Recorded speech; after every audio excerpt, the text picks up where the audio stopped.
Hello, Sharks fans! My name is Jacob Boyd, and I am going to be presenting to you guys the San Jose Sharks and Arizona Coyotes matchup in the third game of this year's rookie Faceoff. This is the third and final game, and I thought it was, a little bit lackluster in terms of, what the Sharks, produced in terms of, wins the last couple days, and they go 2-1 in terms of, in this 3-game series. So not a bad showing overall, but I think that the Sharks did overall well, and I look forward to the training camp coming up. But just getting right into the Sharks lines and how each player did. It's going to be starting off with the San Jose Sharks first line in left winger Quentin Musty, center Tristan Robbins, and right wing Ethan Cardwell. I thought, Quentin Musty played very well in the first period. I know that he got not a goal in the first period, but he got a goal later on in the game. It kind of made it close, his goal, but after he scored, the Coyotes just kind of came back and scored right away, right after his goal. So it really didn't mean much, but it was a nice goal. It was kind of a shot, and it kind of trickled out to the left of the goalie, or left of the ice, and he got it as like a rebound and kind of put it home. So it was kind of nice to see Quentin Musty get on the score sheet, and that, yeah, his overall game, I wouldn't say great, but I would say good.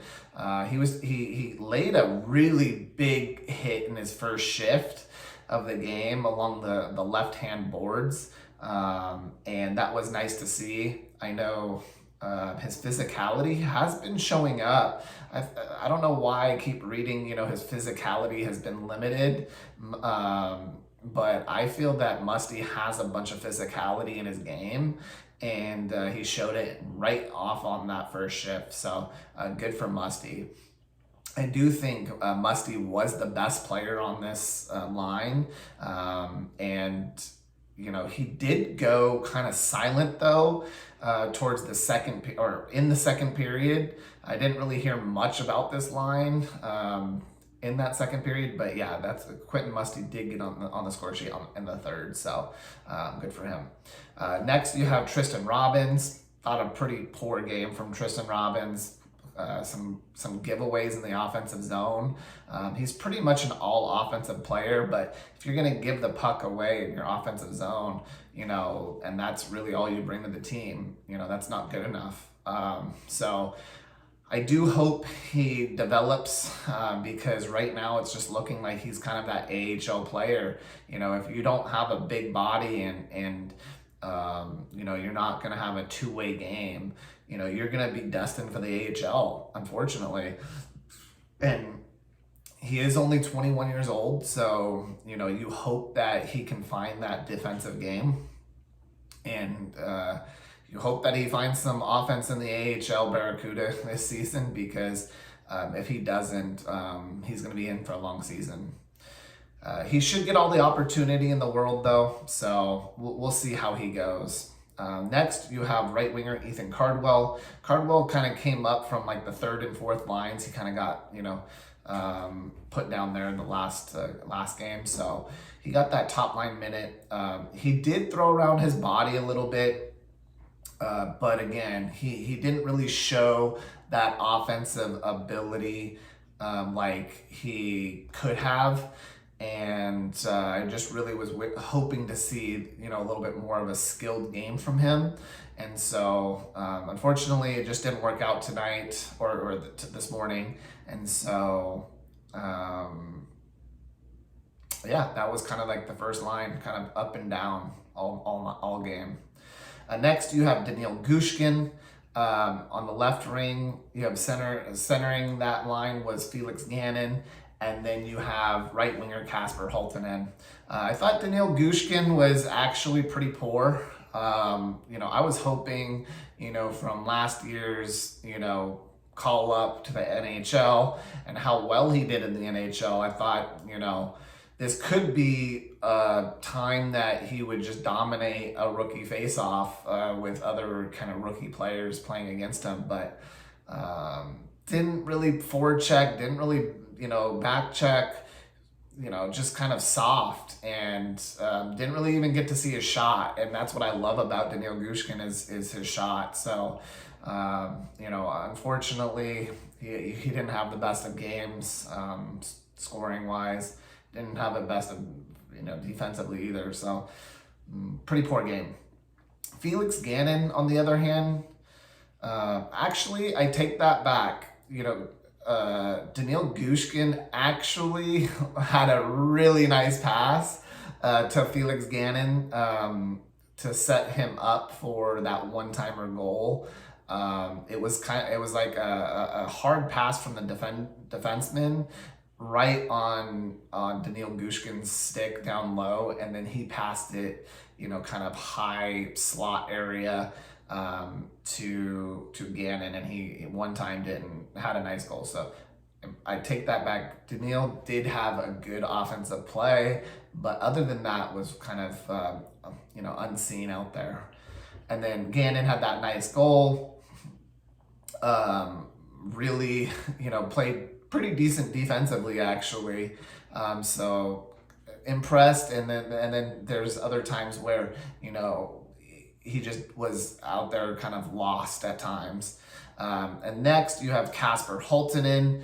I think probably he didn't even get on the score sheet, I don't think. And he had one of the better games on this line. I thought Holtonen had a ton of opportunities, especially on the power play. He had a couple, one-timers. One he didn't hit, but the other he got, and the goalie just made a nice save. There was two other shots that, could have went in, and the goalie just kind of made a nice save. And really impressed just by all weekend by Kasper Holtonen. So good for him. I see, a player that will definitely be on the power play in the NHL one day. Next, you got third line Joseph Henneberry. You got centering that line is Bradley Merrick, and the right wing was Brandon Coe. Henneberry, he's going to throw his body around. I can't see Henneberry really doing much, with the Barracuda, unless he is killing penalties or taking penalties for that matter. He does have some physicality to his game, so he did get in a fight tonight, but it was kind of like it was broken up pretty quickly. Next, we've got Bradley Merrick. Merrick last night had a pretty decent game, but tonight kind of didn't have the line mates. For all I know, is why he didn't really, get going on the score sheet tonight. I didn't really even see him much out there, unfortunately. Again, I thought Brandon Coe had a good game on Saturday. I thought he had a pretty decent game today.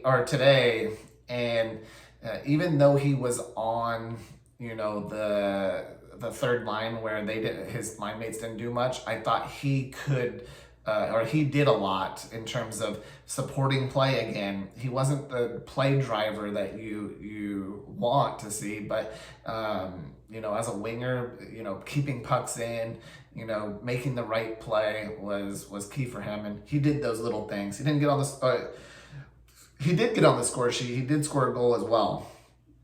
So good for Brandon. And the fourth line, you had Ben Allison, Connor McEachern, and Anthony Vincent. Ben Allison, he really does show you some pretty cool, dangles or moves, if you want to call them. He has some shake to him a little bit. He also has that grit as well. When you want to go into the dirty areas, he does do that, but nothing rewarding. Connor McEachern, I didn't really see him much on the rink. There was a couple times where he tried to pass it into the middle of traffic, but it never kind of connected, unfortunately. But other than that, I didn't really hear or see much of him. And then Anthony Vincent was, again, really physical, and he was really trying to, get in the forecheck and throw his body around, and that's what you're gonna love from Anthony Vincent, and I do think he kind of makes the Barracudas, fourth line this year. I mean, just of how he's been playing, but we'll see. Next, you have the defenseman. I think Shakir Mukhamadullin was, probably one of the best defenders this whole tournament. I think today was another good example. He was playing great defensively. There's sometimes when he does, when the puck goes behind the net and it's going to his off partner,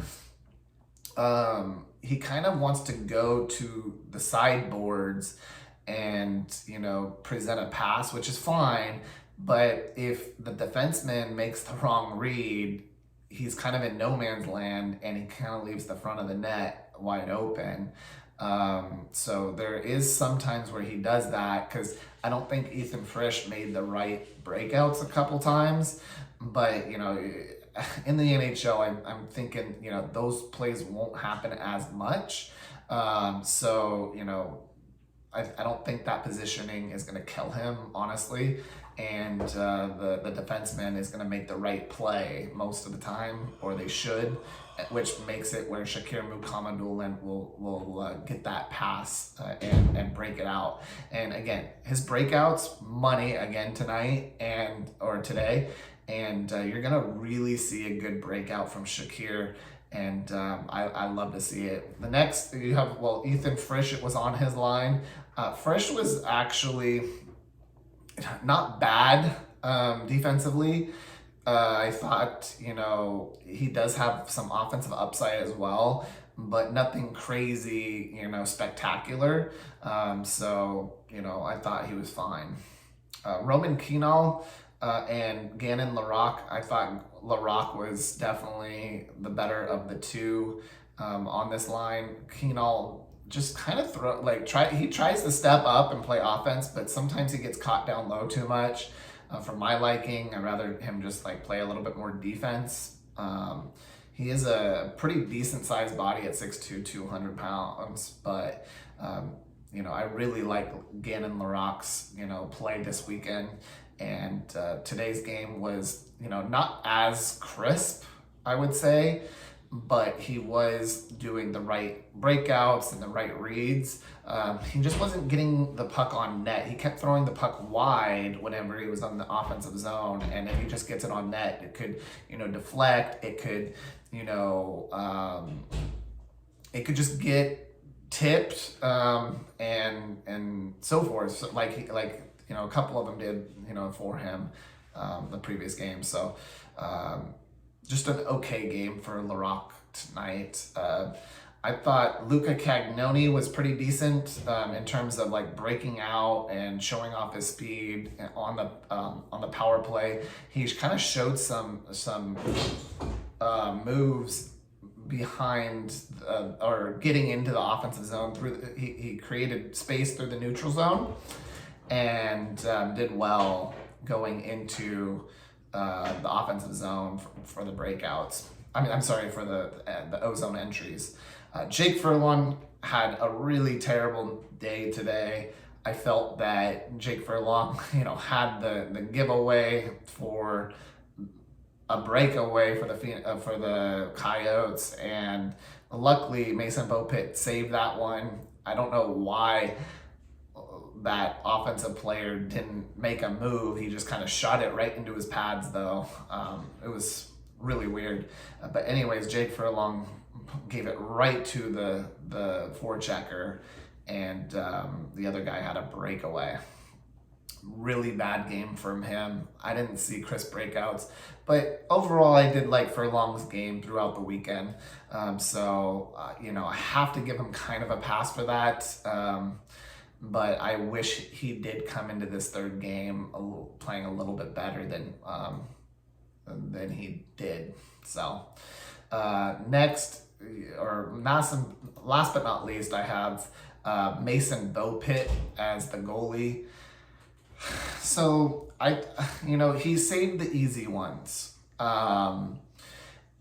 And there was that breakaway that he saved. Like I said, it wasn't like the greatest save. He stuck out his right pad and it wasn't much of a deke. But he did have like 20 something saves and did well on those. But it was some of them where Mason's body positioning in the net, he's too far back in the goal. I don't know why he doesn't challenge a little bit more. And what happens is those point shots, there's more room to, shoot it over him. If he's not getting out enough, the person in front of the net can screen him deeper into the goal, and it's an easier deflection to make it go top shelf or go below him. So I just felt like his positioning needs to be better. A couple times there was a offensive player for the Coyotes coming around the net to the front of the net, and from either left or right a couple times, and kind of let him get into him and had an easy shot opportunity from in deep, and they scored like once or twice on the in deep plays when they were cutting across the crease. And I just felt like if he just pushed out a little bit more, he could save those from getting over his glove or over his pad, and just creating less space for the offensive player. But yeah, overall, a pretty, subpar game from the Sharks, obviously with the final score being what it was. I did see, some good, some bad, but not a bad rookie face-off by any means. So I'm happy with, how the Sharks, did this weekend. But today I wish they played a little bit better. But yeah, that's it for me today. My name is Jacob Boyd, and I'm with Hello Sharks fans. So if you have any, questions, please, write it down in the comments below. But if you like this, please like, comment, and share this podcast. I really appreciate you guys listening, and you guys have a great night. Peace.